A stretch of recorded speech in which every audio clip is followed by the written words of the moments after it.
আসসালামু আলাইকুম। আবৃত্তি করছি কোনো এক মাকে। লিখেছেন আবু জাফর ওবায়দুল্লাহ। কুমড়ো ফুলে ফুলে নুয়ে পড়েছে লতাটা, সজনে ডাঁটায় ভরে গেছে গাছটা, আর আমি ডালের বড়ি শুকিয়ে রেখেছি। খোকা, তুই কবে আসবি, কবে ছুটি? চিঠিটা তার পকেটে ছিল, ছেঁড়া আর রক্তে ভেজা।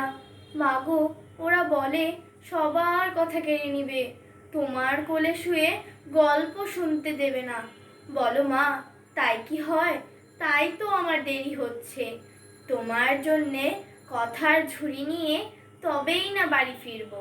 লক্ষ্মী মা, রাগ করো না, মাত্র তার কটা দিন।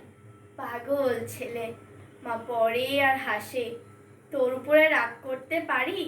নারকেলের চিড়ে কুটে, উড়কি ধানের মুরকি ভাজে, এটা সেটা আরো কত কি।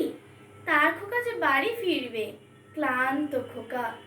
কুমড়ো ফুল শুকিয়ে গেছে, ঝরে পড়েছে ডাঁটা, পুঁইলতাটা নেতানো।